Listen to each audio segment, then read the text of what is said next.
مولاي صل وسلم دائما أبدا على حبيبك خير خلق كلهم.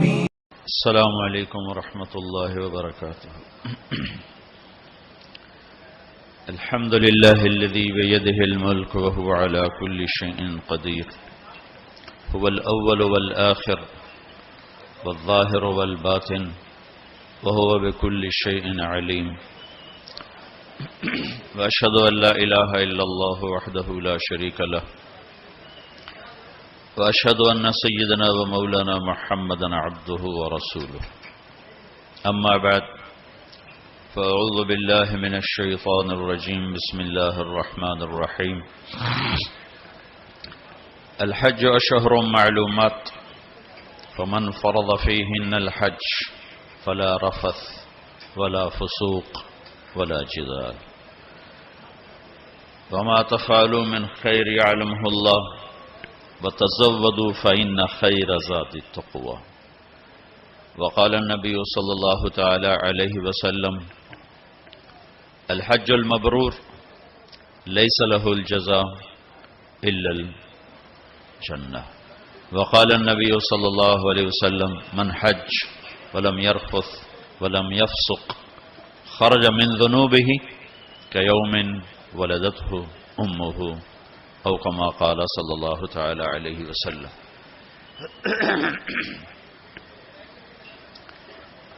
میرے بھائی اور بہنوں، اللہ تعالیٰ نے زندگی گزارنے کا ایک طریقہ ہمیں اپنے علم کامل سے عطا فرمایا ہے جس کا نام ہے اسلام. ان الدین عند اللہ الاسلام، کہ اللہ تعالیٰ نے یہ اب اعلان کیا ہے کہ اب صرف ایک ہی دین ہے جس پر چل کر کامیابی تک پہنچا جا سکتا ہے. اس کے علاوہ باقی جتنے راستے ہیں یا جتنے مذاہب ہیں اس کے بارے میں اللہ تعالیٰ فرما رہے ہیں وَمَن يَبْتَغِ غَيْرَ الْإِسْلَامِ دِينًا فَلَن يُقْبَلَ مِنْهُ وَهُوَ فِي الْآخِرَةِ مِنَ الْخَاسِرِينَ. اسلام کو چھوڑ کر جو کسی اور راستے پر چلے گا قبول نہیں ہوگا اور وہ آخرت میں ناکام ہو جائے گا.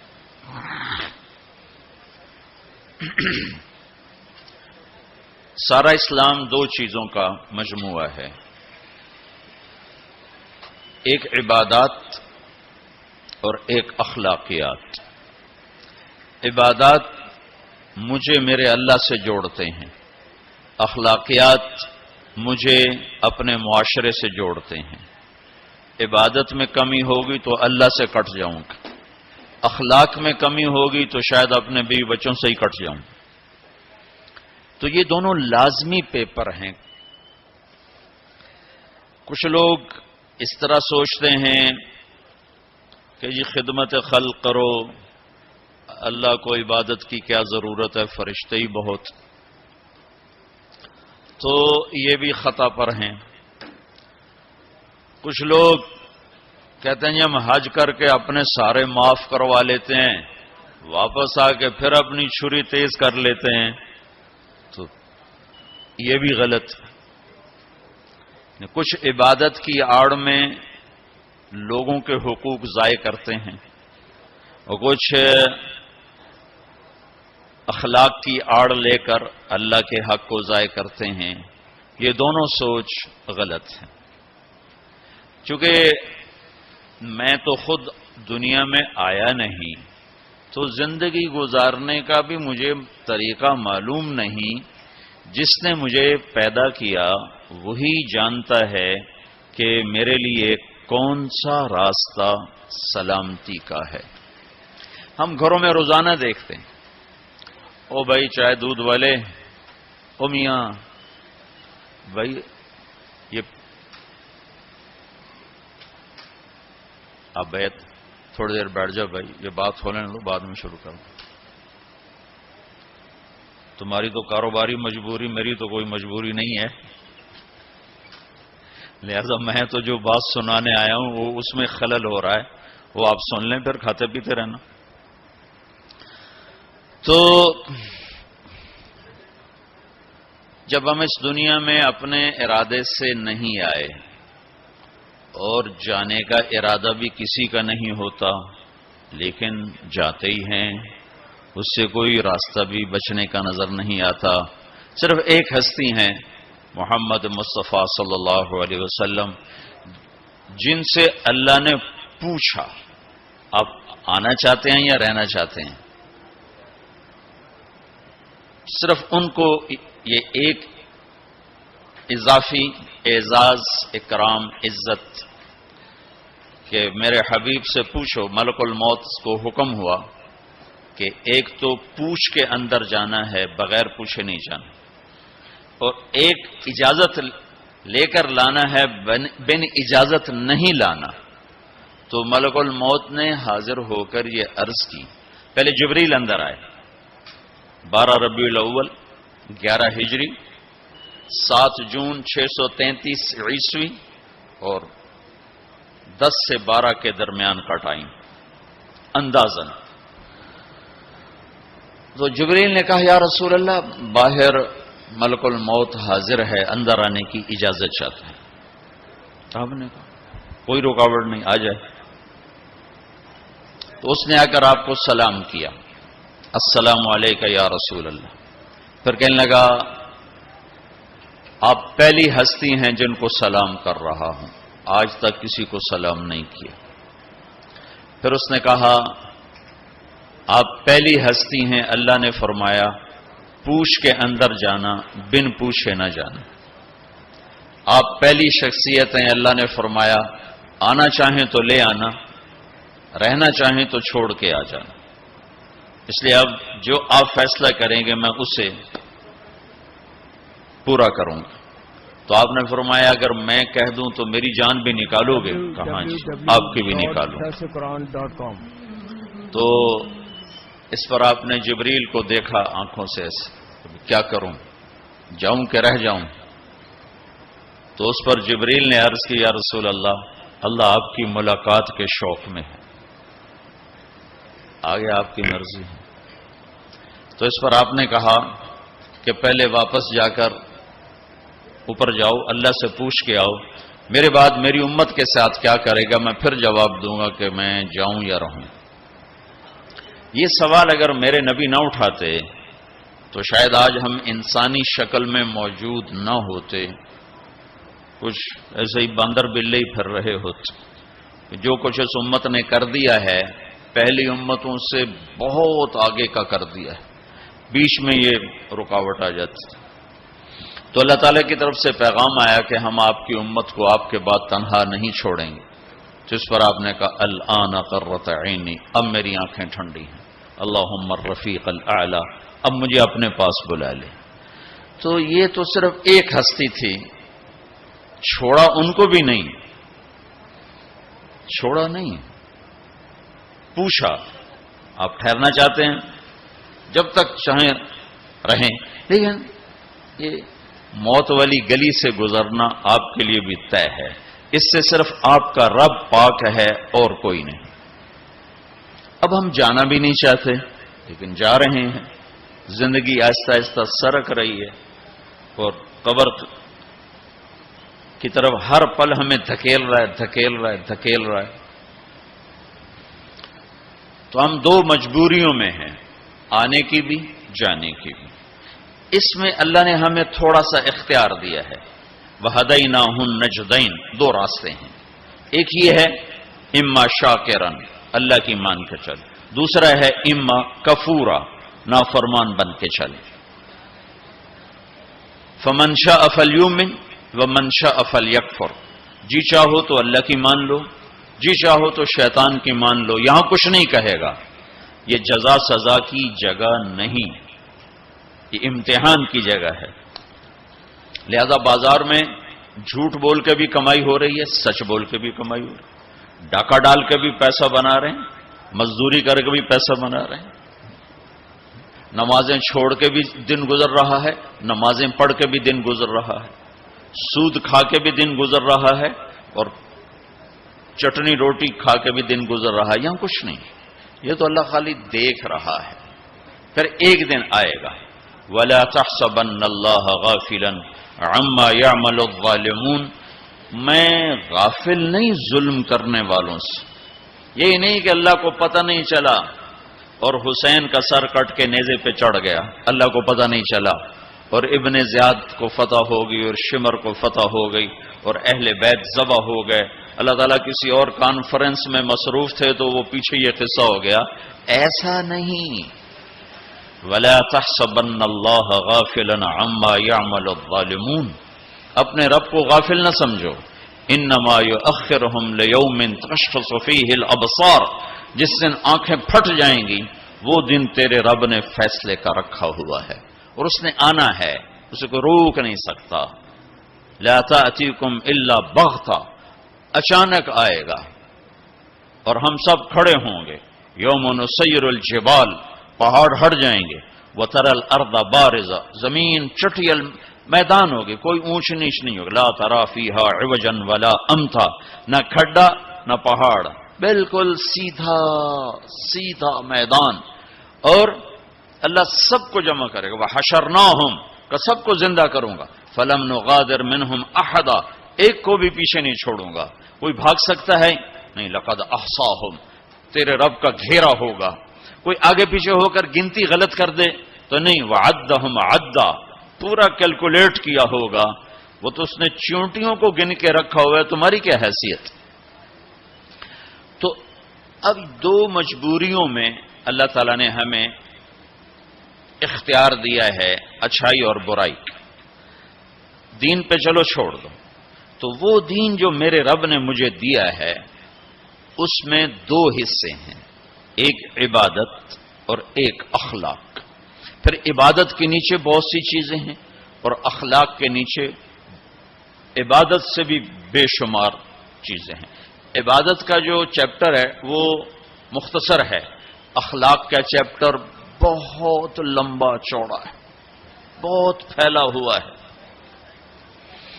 تو عبادت ہماری بنیاد ہے جس میں لا الہ الا اللہ، اس نے میرے نبی نے فرمایا بنی الاسلام علی خمس، اسلام کی بنیاد 5 چیزیں ہیں، شہادت لا الہ الا اللہ محمد رسول اللہ، لا الہ الا اللہ محمد رسول اللہ کی گواہی، و اقام الصلاۃ، نماز، و ایتاء الزکاۃ، زکوٰۃ، و صوم رمضان، رمضان کے روزے، و حج البیت من استطاع الیہ سبیلا، اور حج۔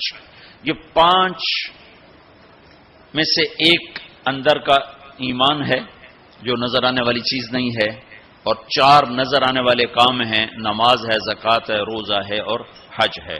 یہ 4 کسی نہ کسی طرح اس کی نشانی، افطاری ہو رہی، سحری ہو رہی، پتہ چلا کہ روزہ رکھا جا رہا ہے، نماز پڑھ رہے ہیں، پتہ چلا ہے نماز پڑھی جا رہی، زکوٰۃ دے رہے ہیں تو دینے والے کو پتہ چل رہا ہے، لینے والے کو پتہ چل رہا ہے کہ کچھ لیا دیا جا رہا ہے، اور حج تو کھلا عمل ہے، لاکھوں انسانوں کے ساتھ مل کے کیا جاتا ہے۔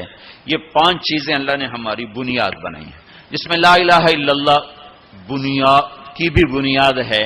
لا الہ الا اللہ اندر کی چیز ہے، محمد الرسول اللہ باہر کی چیز ہے۔ لا الہ الا اللہ ہم دکھا نہیں سکتے، محمد الرسول اللہ ہم چھپا نہیں سکتے۔ لا الہ الا اللہ بتانا پڑتا ہے، محمد الرسول اللہ چھپانا بھی چاہیں تو نہیں چھپا سکتے۔ لا الہ الا اللہ کے لیے کوئی دلیل دینی پڑے گی، میں صرف ایک اللہ کو مانتا ہوں، کیا دلیل ہے؟ نماز پڑھتا ہوں، روزہ رکھتا ہوں، مخلوق سے آگے ہاتھ نہیں پھیلاتا ہوں، پتھر کو سجدہ نہیں کرتا ہوں، بہت سارے دلائل دینے پڑیں۔ لیکن محمد رسول اللہ تو ایسے سامنے آتا ہے جیسے سورج سامنے آتا ہے تو کوئی دلیل باقی نہیں رہ جاتی کہ جی کیا دلیل ہے کہ سورج ہے، کہ پاگل دیکھ کھڑا ہوا ہے، یہ نظر آ رہا ہے، اس یہی سورج کا آنا اس کی دلیل ہے۔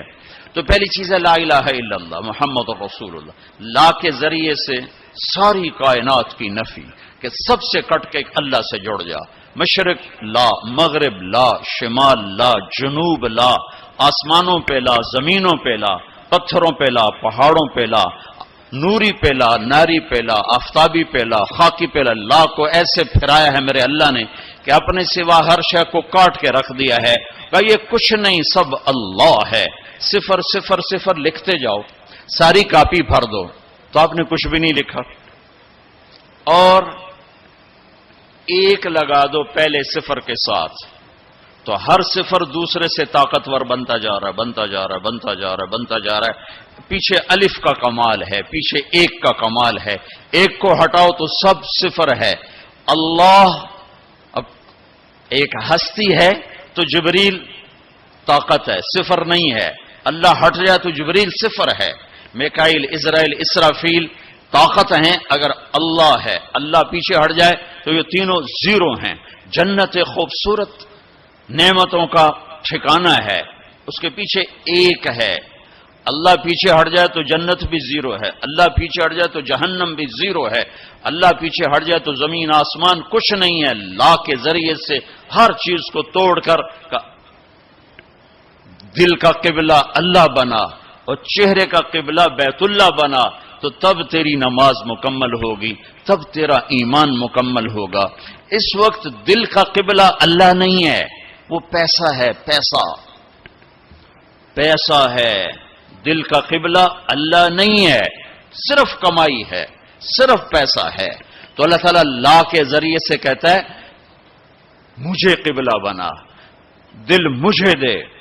ابن آدم، اے آدم کی اولاد، انی لک محب فبحقی علیک کلی محبہ، میرے بندے میں تم سے پیار کرتا ہوں، تجھے میرے حق کی قسم تو بھی مجھ سے پیار کرنا سیکھ۔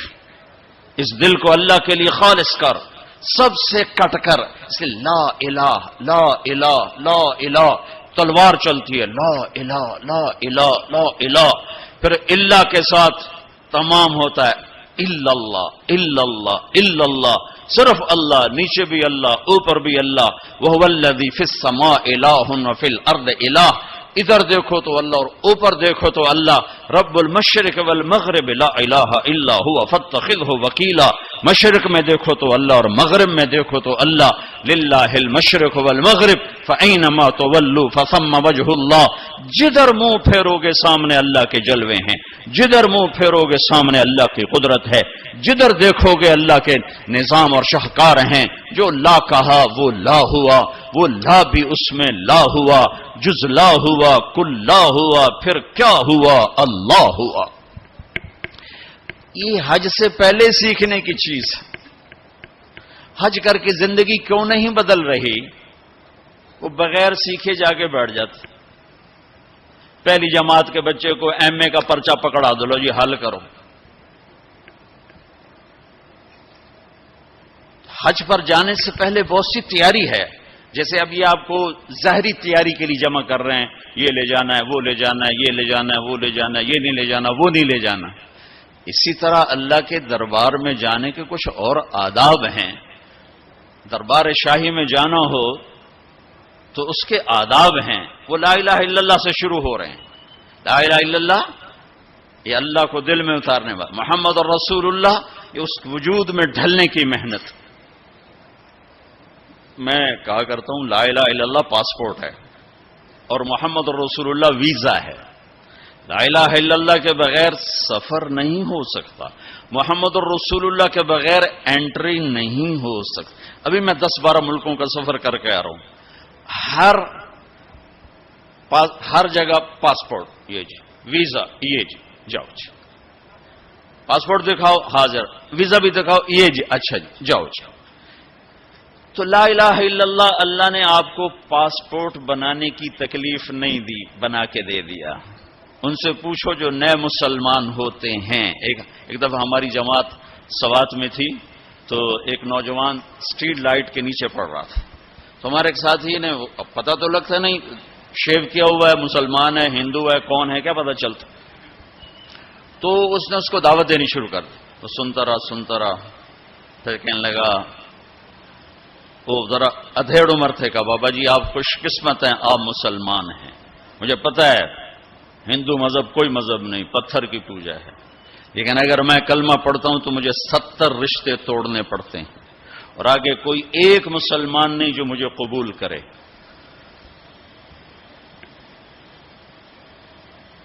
مجھے قبول کرنے والا کوئی نہیں، اور جن 70 رشتوں کو توڑوں گا اس کا آگے مسلمانوں کے پاس متبادل کوئی نہیں۔ مجھے پتہ ہے ہمارا کوئی مذہب نہیں ہے، لیکن میں بندھا ہوا ہوں. تو ہم اللہ کا شکر ادا کریں. پاسپورٹ اس نے بنا کے دے دیا. اب کہتا ہے ویزا تو لگوا لو, یہ اتنا تو کرو کہ ویزا تو لگواؤ. کم از کم میرے نبی کے سانچے میں تو ڈھل کے آؤ. اشبحت اعدائی فصرت احبهم اذ كان حبی من کے حبی منہم. ابو نواس ایک شاعر ہے, وہ اپنے محبوب سے کہہ رہا ہے کہ تو دشمن کے روپ میں آئی تو مجھے دشمنوں سے بھی پیار ہو گیا. تو نے میرے دشمن کا روپ دھارا تو مجھے دشمنوں سے بھی عشق ہو گیا کہ تیری جھلک جہاں بھی ہوگی مجھے وہ پیاری لگے گی. تو یہ پہلا سبق ہے لا الہ الا اللہ محمد رسول اللہ. لا الہ الا اللہ اتنا اندر میں اترے کہ وہ بیج کی طرح اور گٹھلی کی طرح اپنی کومپل کو باہر نکالے, پھر وہ محمد رسول اللہ درخت بن کر پورے وجود پر چھائے اور پوری زندگی پر چھائے. تو یہ پہلی محنت. پھر اس کے بعد نماز ہے جو 5 وقت اللہ تعالیٰ نے فرض فرمائی. 50 دینی 5 تھیں, شروع 50 سے کیا. جب 5 ہی دینی ہے تو 5 سے ہی شروع فرماتے. میرے حبیب 5 نمازیں 50 پتہ ہے نہ پڑھی جا سکتی ہیں نہ دینی ہیں, صرف اس کی عظمت اور اہمیت بٹھانے کے لیے کہ وما خلقت الجن والانس الا لیعبدون. اس آیت کو ذہن میں بٹھانے کے لیے کہ نماز تو دوں گا 5, لیکن مطالبہ ہوگا 24 گھنٹے میں وہ زندگی گزارو جو نماز والی ہے. جیسے نماز میں تم ادھر ادھر نہیں دیکھتے ہو, تو تم جب باہر جاؤ تو تمہاری آنکھ حرام نہ دیکھے, اور نماز میں تم ہاتھ ایسے باندھ کے کھڑے ہو تو نماز کے باہر تمہارے ہاتھ ظلم کے فیصلے نہ لکھیں, ظلم کے فیصلے نہ لکھیں. جب ترازو غلط چلتا ہے تو یہ ظلم کا ہاتھ استعمال ہوا ہے. جب تمہاری زبان صرف چند مخصوص بول سکتی ہے, ادھر ادھر کا بولے گی تو نماز ٹوٹ جائے گی. ایسے جب تم نماز کے باہر ہو تو ایسا بول نہ بولو جس سے لوگوں کے دل ٹوٹ جائیں. ایسا بول جس سے نماز ٹوٹے, اس سے آدمی بڑی احتیاط کرتا ہے, لیکن ایسا بول جس سے اگلوں کے دل ٹوٹتے نہیں, جل کے راکھ ہو جاتے ہیں. وہ صبح سے شام تک زبان زبان زبان. نماز, اور نماز اللہ نے 5 وقت مانگی. پھر اپنے حبیب پر تہجد فرض کی. قم اللیل الا قلیلا. میرا نبی باقیوں کے لیے نفل, آپ کے لیے فرض. رات کو میری آپ کی بات ہونی چاہیے. کیوں کہ ان لک فی النہار سبحا طویلا. آپ دن میں بہت مصروف رہتے ہیں دعوت تبلیغ کے کام میں, لہذا رات کا کچھ حصہ مجھے دیں جس میں میری اور آپ کی بات. جس نے بھی اللہ کو پایا ہے رات کے آنسوؤں سے ہی پایا ہے. جس نے بھی اللہ کو ڈھونڈا ہے رات کے اندھیروں میں ڈھونڈا. عجب بات ہے, دنیا ڈھونڈنی ہو تو روشنی چاہیے, اللہ کو ڈھونڈنا ہو تو رات کا اندھیرا چاہیے. لیکن اب 10% لوگ نماز پڑھتے ہیں, 90% نہیں پڑھتے. حج پہ جا کے بھی نہیں پڑھتے, عادت ہی نہیں پڑھی ہوئی تو حج کے جا پہ بھی نہیں پڑھتے. نماز. تیسری چیز ہے زکوٰۃ جو اللہ نے مالدار پر فرض کی ہے. اچھا ایک بیچ میں جب ہمارے نبی 50 نمازیں لے کر واپس چل پڑے, کوئی بات ہی نہیں کی. اچھا یا اللہ ٹھیک, تو میں نے پڑھا تو کہیں نہیں, لیکن مجھے لگتا ہے کہ اللہ تعالیٰ نے موسیٰ علیہ السلام کو آگے کھڑا کیا ہوگا کہ میرا نبی تو 50 لے کے چل پڑا, اسے واپس بھیجو. اس کی امت نے تو 5 کو نہیں پڑھنی ہے, 50 کتوں پڑھن, اس کو میرے پاس واپس بھیجو. تو آگے موسیٰ علیہ السلام کھڑے ہوئے چھٹے آسمان پر, یا رسول اللہ, اللہ سے ملاقات کیسی رہی؟ کہ بہت اچھی رہی. کیا ہوا؟ کہ 50 نمازیں ملی. کہ یا رسول اللہ میں آپ کی محنت کرتا ہوں, یہ کوئی نہیں پڑھیں گے, واپس جا کر تھوڑی کروائیں. پھر آپ واپس گئے سدرۃ المنتہا. تو اللہ نے کتنی کام کی؟ 5. چلو اللہ تعالیٰ 45 کٹھی اڑا دیتا. اچھا میرے حبیب 5. پھر واپس.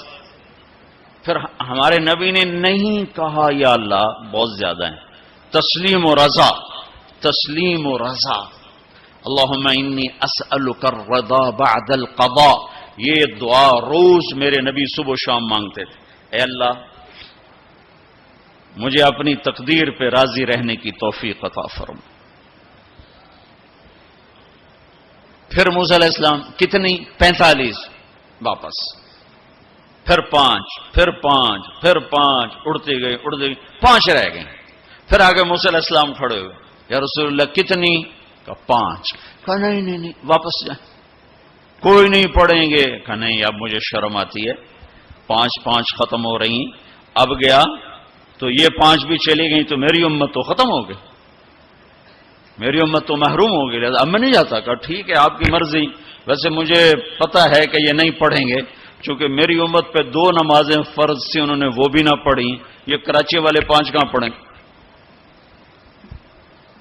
موسیٰ علیہ السلام چونکہ تجربہ کر چکے، لیکن ہمارے نبی نے فرمایا نہیں اب مجھے شرم آتی، اب میں نہیں واپس جاؤں. جس نے پڑھنا ہوگا پڑھے گا، نہیں پڑھنا ہوگا نہیں پڑھے. ہر کوئی اپنے اپنے کیے کا اجر اللہ سے لے لے. صرف عظمت اور اہمیت بٹھانے کی. جب آپ اس 5 پر موسیٰ علیہ السلام کو انکار کر کے چل پڑے تو پیچھے سے اللہ کی آواز آئی، میرے حبیب پڑھنے کو 5 لیکن میرا بول وہی، لکھوں گا 50. ہر نماز 10 لکھی جائے گی، ہر نماز 10 لکھی جائے گی. پھر انہوں نے زکوٰۃ کو فرض کیا، مالداروں پہ زکوٰۃ.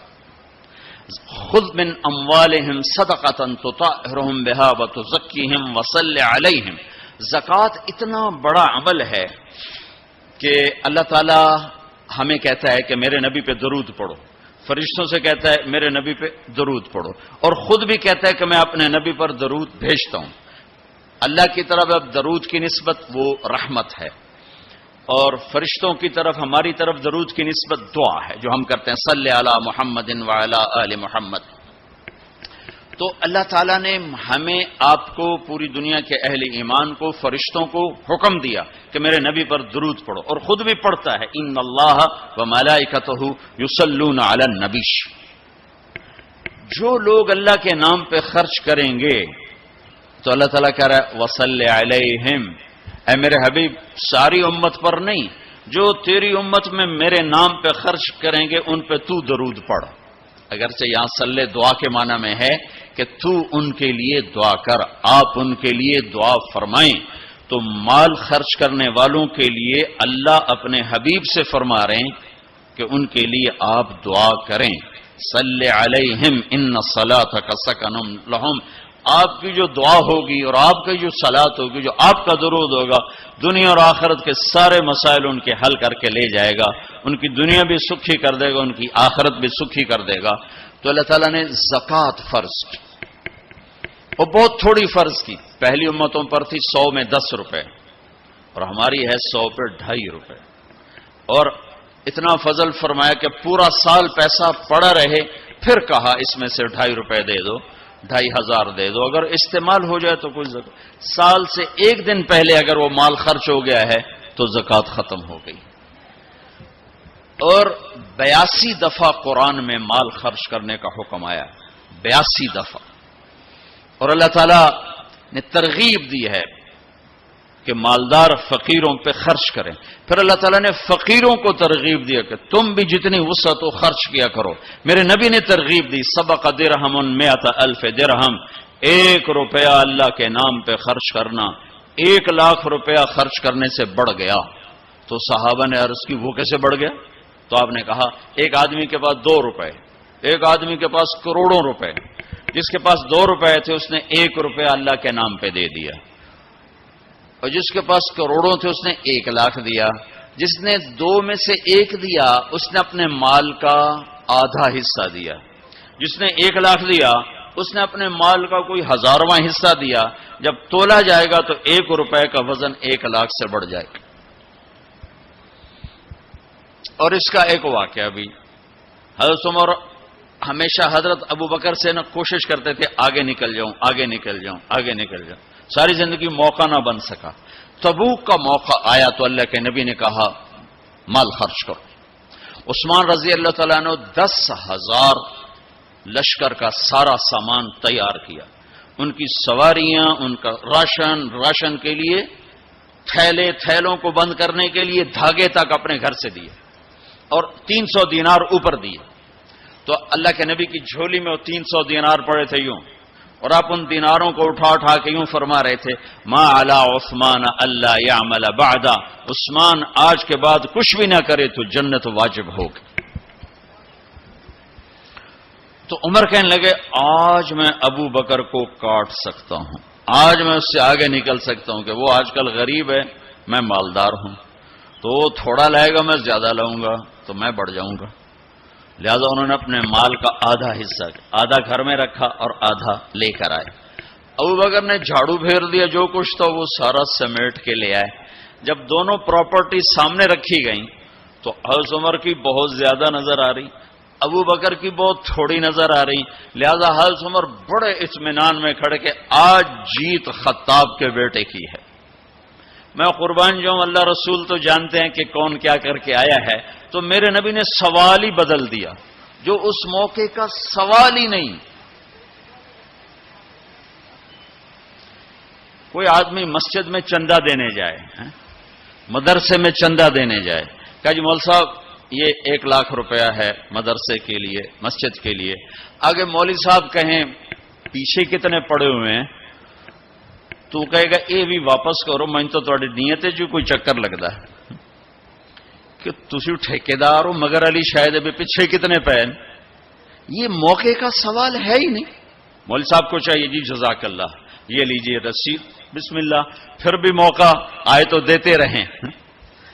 تو میرے نبی نے پوچھنا یہ تھا ابو بکر کتنا لائے ہو، عمر کتنا لائے ہو، اور یہی اس موقع کا سوال ہے۔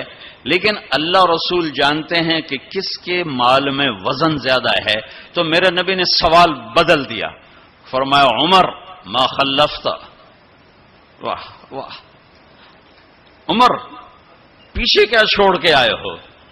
تو حضرت عمر تو وہیں دھڑم ہو گیا کہ ابا میں گیا، سوال سے ہی وہ پتہ چل گیا بس میری کلی اڑ گئی وکٹ۔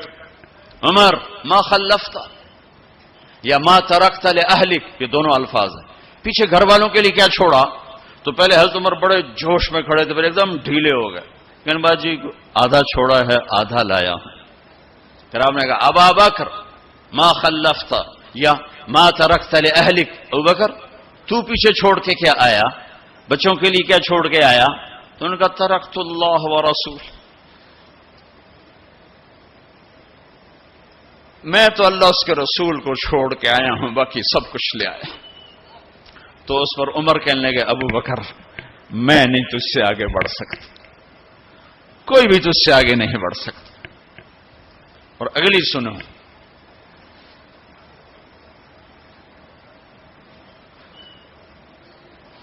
اپنے کپڑے بھی دے دیے اور ایک ٹاٹ تھا وہ پہن کر اس کو کانٹوں سے سی لیا۔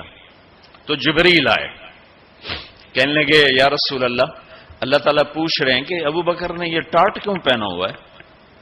تو آپ نے کہا کہ ابو بکر نے سارا کچھ اللہ اس کے رسول پہ لگا دیا ہے اس لیے یہ پہنا ہوا ہے۔ تو کہا یا رسول اللہ، اللہ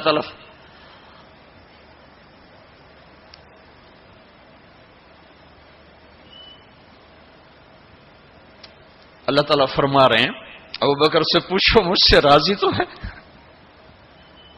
مجھ سے راضی تو ہے، اس فقر میں مجھ سے راضی ہے؟ میں تو اتنا سفر کر کے آیا ہوں، حالانکہ ابھی 4 دن پہلے میں 12 ملکوں کا 10 ملکوں کا سفر کر کے ہوں، ساری ہڈیوں میں درد ہے، میں اس لیے آیا ہوں کہ چلو کوئی بخشش کا بہانہ مل جائے، کوئی بخشش کا بہانہ مل جائے، اللہ راضی ہو جائے۔ آپ سارے اس لیے حج پہ جا رہے ہو کہ اللہ راضی ہو جائے۔ جو سارے جہان سے کہتا ہے مجھے راضی کرو، وہ کہہ رہا ہے ابو بکر سے پوچھو مجھ سے راضی تو ہے۔ تو آپ نے کہا ابو بکر تیرا رب تجھے سلام بھی کہہ رہا ہے اور پوچھ رہا ہے کہ راضی ہو؟ تو ابو بکر کی چیخیں نکلی، میں اپنے رب سے راضی، میں اپنے رب سے راضی ہوں، میں اپنے رب سے راضی۔ میرے بھائیو بہنوں، زندگی ایسے گزار کے مرو کہ اللہ کو ملے تو اللہ خوش ہو کے مل رہا، ایسے نہ مرو کہ اللہ کی بارگاہ میں پیش کیے جا رہے ہوں مجرم بن کر، قیدی بن کر۔ تو اللہ اس کے رسول نے مال لگانے پر زور دیا، اللہ چاہتا تو سب کو مال دے دیتا، کسی کو فقیر کسی کو مالدار، مالدار کا شکر کا امتحان لیا، فقیر کے صبر کا امتحان لیا۔ کہ اللہ فقیر کا صبر دیکھے گا، مالدار کا شکر دیکھے گا. اور جب مالدار لوگ زکوٰۃ نہیں دیتے تو پھر عزتیں نیلام ہوتی ہیں. جب سب کچھ اپنے اوپر لگانے کا ذوق بن جاتا ہے اور اپنے ہی بڑے بڑے زیور، کپڑے، گھر، گاڑیاں. یہ بھی لاہور کا واقعہ ہے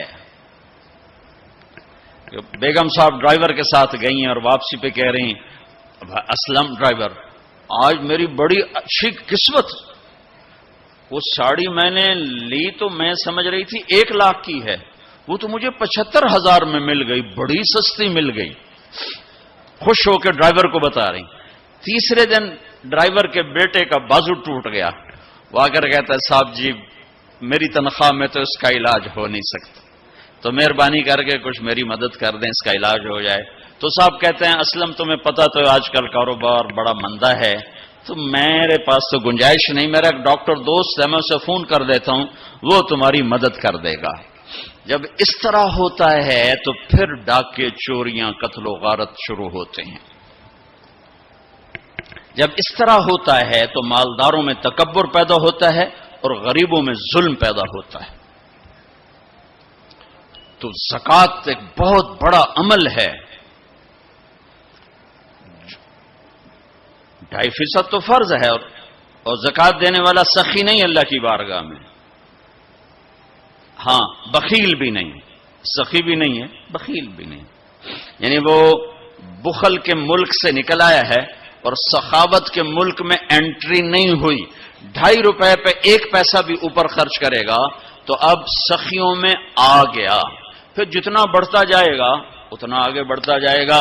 اور اللہ نے فرمایا مجھے میری عزت کی قسم جنت الفردوس میں بخیل داخل نہیں ہو سکتا. اور اللہ شیطان کہتا ہے کہ مجھے عبادت گزار بخیل سے کبھی ڈر نہیں لگا کہ اس کا بخل اسے ضرور جہنم میں پھینکے گا. نافرمان سخی سے ہر وقت ڈرتا رہتا ہوں کہ اس کی سخاوت کب اسے جنت میں پہنچاتی. آپ نے سامری کا نام تو سنا ہوا ہے، قرآن میں بھی ہے، جس نے موسیٰ علیہ السلام کی قوم کو گائے کے بچے کی پوجا پہ لگا دیا، بچڑے کی. اللہ نے کہا سب کو قتل کرو، سارے پکڑے گئے، قتل کیے گئے. سامری بھی آ گیا. موسیٰ علیہ السلام نے کہا قتل کرو، جبریل آ گیا. موسیٰ اللہ تعالیٰ کہہ رہے ہیں اسے قتل نہ کرو، یہ اپنی موت آپ مرے گا. تو موسیٰ علیہ السلام کہنے لگے جو سارے کفر کا سبب بنا اسی کو چھوڑ رہے ہیں. تو اللہ تعالیٰ نے کہا سخی ہے، سخی کو قتل کرنا مجھے اچھا نہیں لگتا، چھوڑ دو، اپنی موت آپ مر جائے گا. کافر کو سخاوت قتل سے بچا گئی. جب ایمان والا کوئی مرد عورت سخی ہوگا تو اللہ کی بارگاہ میں کیسے اونچے مرتبے لے کر جائے.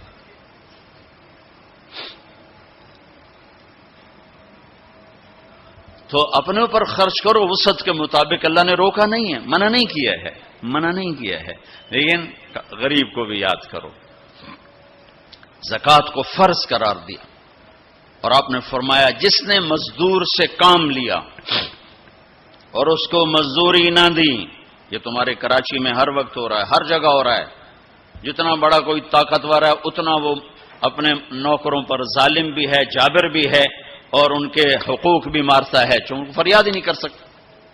میرا پنجاب کا زمیندارہ ماحول سارا ایسا ہی.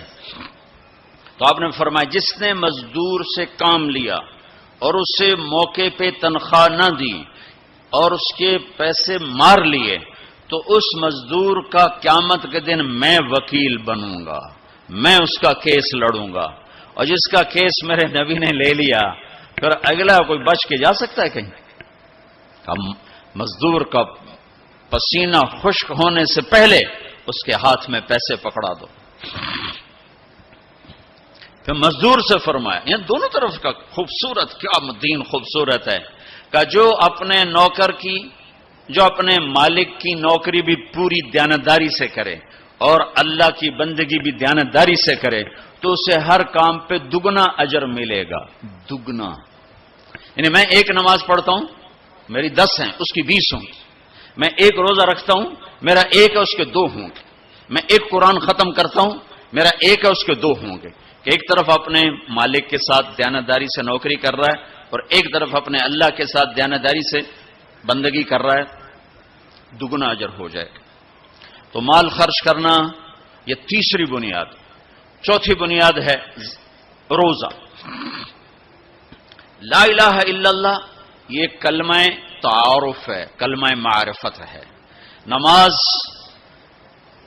اس تعارف کو محبت میں بدلنے کا ذریعہ ہے۔ زکوٰۃ، لا الہ الا اللہ یہ تعارف ہے۔ نماز یہ تعلق پیدا کرتی ہے، زکوٰۃ یہ محبت پیدا کرتی ہے، اور روزہ یہ عشق پیدا کرتا ہے۔ یہ یوں ترتیب چل رہی ہے ایسے۔ ایک دم حج پہ ہم چڑھ جاتے ہیں نا، یہ پچھلی سیڑھیاں طے نہیں کرتے، جیسے جاتے ہیں ویسے ہی واپس آ جاتے ہیں۔ تو لا الہ الا اللہ محمد رسول اللہ یہ تعارف کا کلمہ ہے، تعارف ہو رہا ہے، پہچان ہو رہی۔ جیسے میرا باپ کا ایک تعارف ہو رہا ہے، چہروں سے ہم پہچان رہے ہیں ایک دوسرے کو، کسی کو ہم نام سے پہچانیں گے، پھر ملتے رہیں گے تو تعلق بن جائے گا، ایک دوسرے پر خرچ کریں گے تو وہ محبت بن جائے گی۔ تو لا الہ الا اللہ محمد رسول اللہ یہ کلمہ معرفت ہے، پہچان۔ نماز اس معرفت کو تعلق میں بدلتی ہے، اور پھر زکوٰۃ اس تعلق کو محبت میں بدلتی ہے۔ پھر محبت کو آگے پروان چڑھا کے عشق تک پہنچانا ہے تو اس کے لیے بھوکا پیاسا رہنا اس کا لازمی امر ہے۔ تو اس کے لیے روزہ رکھا گیا کہ روزے رکھ، اللہ کے لیے بھوکا بھی رہے اور پیاسا بھی رہے۔ اب یہ بھوک اور پیاس مل کر اس کے اندر ایک عشق کی آگ لگاتی ہے۔ پھر یہ عشق مجبور کرتا ہے کہ محبوب کو دیکھوں تو صحیح، اس کا دیدار تو کروں، اور نہیں تو اس کے گھر کا دیدار کروں، کہیں تو نظر آئے، کہیں تو کوئی آثار دیکھوں۔ تو پھر اس کے لیے بلایا گیا کہ اب آؤ والہانہ عاشقانہ مجنونانہ۔ چونکہ جو عاشق ہوتا ہے وہ زیب و زینت سے بے نیاز ہوتا ہے، وہ تو دیوانوں کی طرح آتا ہے، لہذا کہا بھائی دیوانوں کی شکل بناؤ، ٹوپی اتار دو، خوشبو پھینک دو، کنگھی پھینک دو، کفن پہن لو، جوتا بھی ایسا ہو کہ صرف تمہیں گرمی سے بچائے، سردی سے بچائے، اور آؤ میرے گھر کی طرف۔ کراچی میں کہا تضرعا و خفیہ، مجھے یاد کرنا تو آہستہ آہستہ، شور نہ مچایا کرو۔ اور جب بیت اللہ میں بلایا تو کہا عجب ثج، شور مچاتے ہوئے آؤ۔ کہ دیوانے شور مچاتے ہوئے پہچانے جاتے کہ دیوانہ ہے، بڑا سنجیدہ ہوتا، بڑا عقل مند ہے، کہ نہیں، وہاں عاشق بن کے جانا ہے۔ عاشق ہوں میں عشق کماں میں، یہ میری زبان کی شاعری ہے، تمہیں مزہ آئے نہ آئے مجھے مزہ لینے دو۔ عاشق ہوں میں عشق کماں میں، دل رکھیں وانگ پہاڑاں ہو، سہ سہ بدیاں ہزار غلام ہیں، کر جانے باغ بہاراں ہو۔ منصور جے چک سولی دیتے، جڑے واقف کل اسراراں ہو۔ سجدیں سر چائیں نہ باہو، توڑے کافر کہن ہزاراں ہو۔ عاشق سوئی حقیقی جیڑا، قتل معشوق دے مننے، سر نو جوڑے تے مکھ نہ موڑے، ہمیں 100 تلواراں کھنے۔ سچا عشق حسین علی دباہو، سر دتے تے روز نہ بھنے۔ یہ حج ہے، یہ حج ہے۔ اب الحب ان یخفا وقد کم کتمتہ فاصبح عندی قد اناخ وطنبا۔ یہ ایک لڑکی بیت اللہ کا طواف کر رہی تھی اور یہ شعر پڑھ رہی تھی، اذا شد شوقی ہام قلبی بذکرہ ان رمت قربا من حبیبی تقربا۔ اور جنید بغدادی طواف کر رہے اور ان کے کانوں میں شعر پڑے، اور شعروں کا ظاہر بڑا جب ہے کہ میں نے تو محبت کو بہت جھٹکے دیے، بہت اپنے آپ کو بچایا، پر عشق نے میرے دل میں ڈیرے ڈال دیے اور خیمے گاڑ دیے، تنابیں کس دیں، مجھے کہیں کا نہ چھوڑا، مجھے کسی کا نہ چھوڑا، میں ایک ہی کی ہو کے رہ گئی۔ جب اس کا خیال آتا ہے تو میں پاگل ہو جاتی ہوں، جب وہ نظر آتا ہے تو میں ہوش میں آتی ہوں۔ تو وہ جنید بغدادی کہنے لگے، وہ لڑکی بیت اللہ میں کیا کہہ رہی؟ تو اس نے دیکھا اور ہنس پڑی، لولا التقى لم اهجر عن طيب الوطن۔ کیا سمجھے ہو؟ میری بات کو غلط سمجھے ہو، مجھے میرے رب کا عشق رات کے اندھیرے میں یہاں لایا، میں کسی اور کی بات نہیں کر رہی۔ تو کہنے لگی تم کس کا طواف کر رہے ہو؟ تو جنید کہنے لگے بیت اللہ کا۔ تو وہ زور سے ہنس پڑی اور یوں آسمان کو دیکھا، کہنے لگی واہ میرے رب، تیرے بھی کیسے دیوانے بندے ہیں جو تجھے چھوڑ کے پتھروں کا طواف کرتے ہیں، جو تجھے چھوڑ کے پتھروں کا طواف کرتے ہیں۔ جنید فرماتے میں تو بے ہوش ہو کے گر گیا، جب ہوش آیا تو وہ بچی جا چکی تھی۔ تو لا الہ الا اللہ محمد رسول اللہ پہ محنت تعارف، نماز پہ محنت تعلق، مال کا خرچ کرنا محبت، روزے رکھنا عشق، اور حج پھر وصال ہے، ملاپ ہے، ملاقات ہے۔ دیکھو نا، کوئی عبادت کی شکل ہی نہیں ہے کہ ایک آدمی ننگے سر ہے، 2 چادریں پہنی ہوئی ہیں اور بیت اللہ میں چکر لگا رہا ہے، چکر لگا رہا ہے، چکر لگا رہا ہے۔ بھائی کیا کر رہے ہو، کیا کر رہے ہو؟ کہ اونچے کوٹھے تے چڑھ دیکھا، ابھا دیکھا لمحہ دیکھا، ڈٹھی دل کو دیواں ٹیکا، سجن مل سم کے مر پوساں۔ یہ طواف ہے کہ میں تو کبھی دائیں دیکھتی ہوں، کبھی بائیں دیکھتی ہوں، کبھی آگے کبھی پیچھے، کہیں میرا محبوب نظر آئے، نہ نظر آئے تو میں مر جاؤں گی، جان کی بازی ہار بیٹھوں گی۔ میں محبوب کی تلاش تیرے کوچے اس بہانے، مجھے دن سے رات کرنا، کبھی اس سے بات کرنا، کبھی اس سے بات کرنا۔ حج عشق ہے، وہ ہمیں حاصل نہیں ہوتا ہے، لہذا تھوڑی سی تکلیف آتی۔ عثمان جی پیسے اتنے لائے نہیں، تحقیق کیتا جے ساڑھے نہ، کیونکہ وہ تو کھانے پینے کا پروگرام ہے، کھابا پروگرام ہے، کیا بوفے مجھے یاد نہیں آ رہا، بوفے ٹھنڈا ملا ہے، اس کے تو تصور میں ہی نہیں ہے کہ میں کسے ڈھونڈنے آیا ہوں۔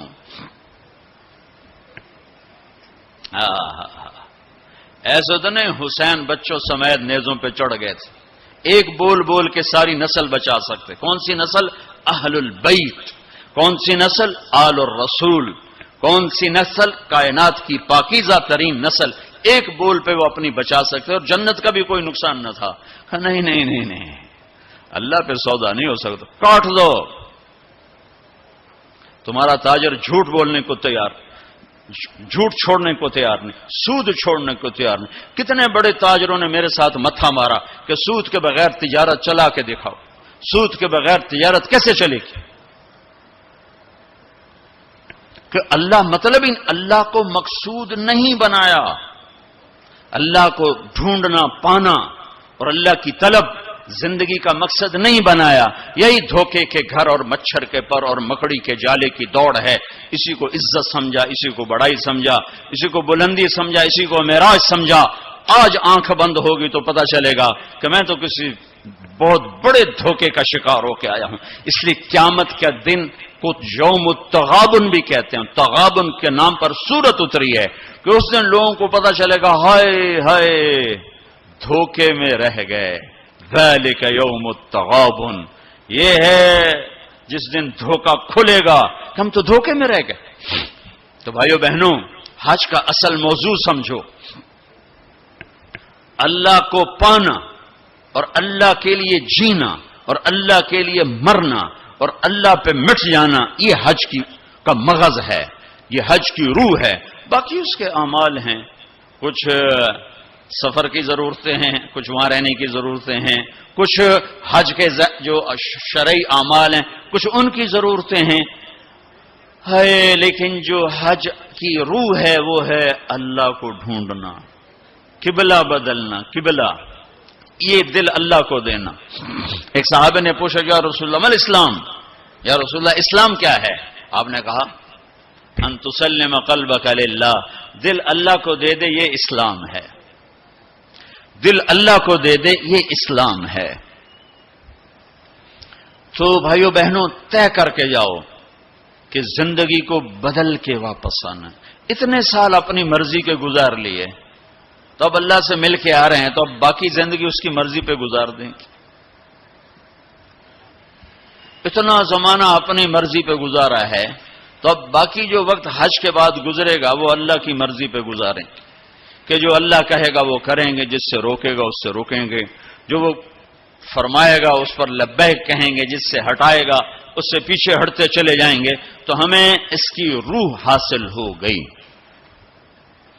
یہ عبادات ہیں، اور عبادات میں یہ سب سے عالی شان اللہ نے عبادت بنائی ہے الحج۔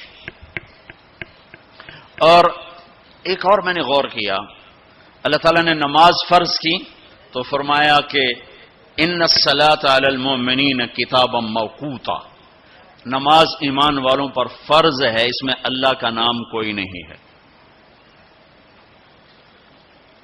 کتب علیکم الصیام کما کتب علی الذین من قبلکم، تم پہ روزے فرض ہیں، اللہ کا نام اس میں کوئی نہیں ہے۔ من شہد منکم الشہر فلیصم، رمضان کا چاند دیکھو تو روزہ رکھو، اس میں اللہ کا نام کوئی نہیں ہے۔ لیکن جب اللہ نے حج کو فرض کیا تو میں وہ آیات دوبارہ پڑھ، ان الصلاۃ کانت علی المؤمنین کتابا موقوتا، نماز فرض۔ کتب علیکم الصیام کما کتب علی الذین من قبلکم، روزہ فرض۔ اقیموا الصلاۃ وآتوا الزکاۃ وانفقوا، زکوٰۃ فرض۔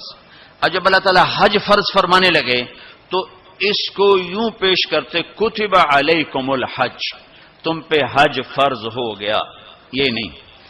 وَلِلَّهِ عَلَى النَّاسِ حِجُّ الْبَيْتِ مَنِ اسْتَطَاعَ إِلَيْهِ سَبِيلًا وَمَنْ كَفَرَ فَإِنَّ اللَّهَ غَنِيٌّ عَنِ الْعَالَمِينَ۔ جس طرح اللہ نے حج کو پیش کیا ہے، کسی عمل کو ایسے پیش نہیں کیا۔ جس طرح اللہ پاک نے حج کو فرض بنا کے پیش کیا ہے، کسی فرض کو ایسے پیش نہیں کیا کہ نام ہی اپنا ہے، وَلِلَّهِ وَلِلَّهِ وَلِلَّهِ۔ اور یہ جو لام ہے، پہلے لام پھر اللہ تو بن گیا للہ، تو لام کے یہاں دو مطلب ہیں۔ للہ، بھائی حج کیوں کر رہے ہو؟ اللہ کے لیے کر رہا ہوں، اور کوئی حاجی تو نہیں کروانا، اللہ کے لیے کر رہا ہوں۔ وَلِلَّهِ، بھائی کدھر جا رہے ہو؟ احرام باندھا ہوا ہے، پتہ ہے حج پہ جا رہے ہیں، وہ بھی کہے گا حج پہ جا رہا ہوں، یہ کہے گا عمرے پہ جا رہا ہوں، لیکن اللہ نے تاثر کیا دیا ہے لام کے ذریعے سے، وَلِلَّهِ۔ کہاں جا رہے ہو؟ کہا جی میں اللہ کی ملاقات پہ جا رہا ہوں، اللہ نے بلایا ہے تو میں ملاقات کے لیے جا رہا ہوں، وَلِلَّهِ۔ اتنی خوبصورت ابتدا ہے۔ اور پھر آگے حج فرض کرنا ہے ایمان والوں پر، اور ایمان والوں میں مالداروں پر، اور مالداروں میں صحت مند پر۔ تین شرطیں ہیں، ایمان بھی شرط ہے، مال بھی شرط ہے، صحت بھی شرط ہے۔ مال والا ہے، صحت کوئی نہیں، حج ساقط۔ ایمان والا ہے، مال کوئی نہیں، حج معاف۔ تو یہ تین، ایمان بھی ہو، مال بھی ہو، صحت بھی ہو۔ لیکن اللہ نے پیش کیسے کیا ہے؟ وَلِلَّهِ عَلَى النَّاسِ۔ عَلَى النَّاسِ میں کافر، مسلم، مشرک، مومن، سب، مالدار، غریب، فقیر، امیر، سب، بیمار، صحت مند، سارے، معذور، دوسرے، سارے۔ عَلَى النَّاسِ، عَلَى النَّاسِ۔ ہے کوئی میرے بندوں میں جو اپنے رب سے ملاقات چاہتا ہو؟ ہے کوئی جو اللہ کی ملاقات چاہتا ہو؟ انداز یہ ہے۔ اور آگے چونکہ صرف مالداروں کو اور صحت مند کو لینا ہے تو کہا حج البیت من استطاع الیہ السبیلا، اس کو آخر میں لائے، پہلے نہیں لائے، آخر میں لائے کہ ہاں بھائی تمہارے رب کی تمنا تو یہ ہے کہ سارے ہی آ جاؤ میری ملاقات کی۔ ایک واحد بادشاہ ہے جو فقیروں کا ہجوم دیکھ کے خوش ہوتا، جو سوالیوں کا ہجوم دیکھ کے خوش ہوتا ہے، باقی جتنے ہیں وہ سوالیوں کو دیکھ کے ڈانٹتے بھی ہیں، بھاگتے بھی ہیں، دروازے بھی بند کرتے۔ ایک اللہ ہے، عجب صفت ہے، مانگو تو خوش ہوتا ہے، نہ مانگو تو ناراض ہو جاتا ہے۔ مانگتے کیوں نہیں؟ سب سے آخری جنتی کو اللہ تعالیٰ بڑے مزے سے نکالے گا جنت، اسے ایک اعلیٰ درجہ دینا ہے جو اس کا سٹیٹس ہے، اس سب سے آخری جنت، تو اس کو اللہ تعالیٰ جہنم پر لائے گا، پیچھے کمر جلے گی، آگے جسم محفوظ۔ تو اس کے دل میں اللہ سوال پیدا کرے گا کہ یا اللہ کہ مجھے جہنم سے تھوڑا باہر نکال دے، تیری بڑی مہربانی۔ تو اللہ کہے گا اور کچھ پھر مانگو گے؟ کہنے بالکل نہیں مانگتا ہوں۔ تو اللہ اس کو جہنم سے باہر نکال دے. تو آگے تھوڑی سی جنت دکھا دے. اب آدمی کی حرص و ہوس تو ختم ہو نہیں سکتی. تھوڑی دیر بعد کہے گا یا اللہ وہ چھوٹی سی جنت مجھے دے دے، تیری بڑی مہربانی. تو اللہ کہے گا پھر اور تو نہیں مانگے گا؟ کہ بالکل تیری عزت کی قسم نہیں مانگتا ہوں. تو اللہ وہاں پہنچا دے. تھوڑی دیر کے بعد ایک اور اس کو درجہ دکھا دے. جب ادھر دیکھے گا پہلے آدمی پیدل اور کہتے اللہ سائیکل ہی دے دے. جب سائیکل آ جاتا ہے پھر کہتا ہے اللہ موٹر سائیکل دے دے. جب موٹر سائیکل آ جاتا ہے پھر کہتا ہے اللہ گڈی دے دے چاہے سزوکی کیوں نہ ہوئے. جب سزوکی آ جاتی پھر یا اللہ ٹوٹا ہی دے دے. تو آدمی کا حرص آگے آگے جاتا ہے. تو تھوڑی دیر تک تو دیکھتا رہے گا پھر چپ رہے.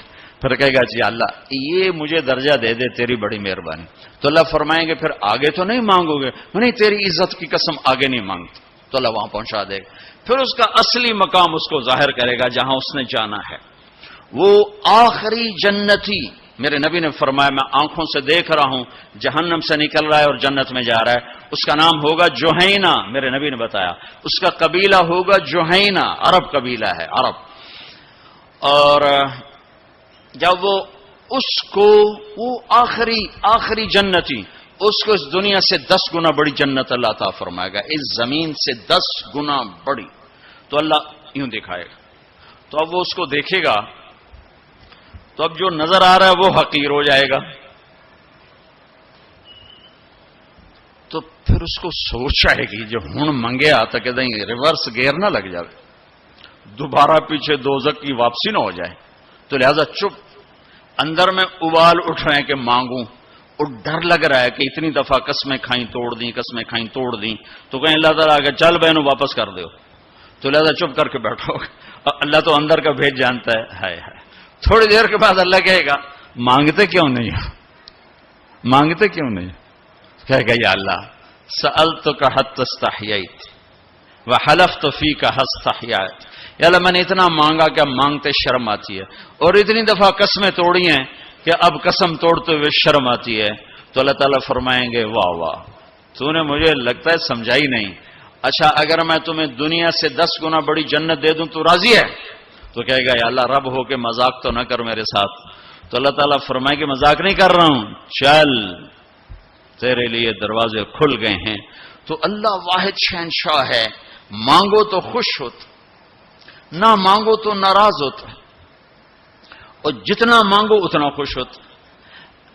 بعض لوگ اشکال کرتے ہیں کہ یہ اتنے نیک آدمی ہیں یہ دعائیں مانگ مانگ کے تھک گئے ان کی قبول ہی نہیں ہو رہی، اور یہ فلاں آدمی ایسا ہے کہ وہ ایک کام سیدھا نہیں دعا کرتا ہے قبول ہو جاتی.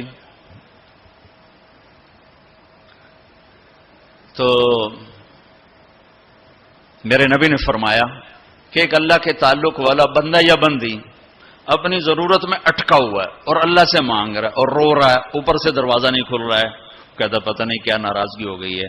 حتیٰ کہ فرشتے سفارش کرتے ہیں کہ یا اللہ یہ اتنے دیر سے بیچاری رو رہی ہے، یہ اتنے دیر سے رو رہا ہے، یا اللہ اس کا کام کر دے.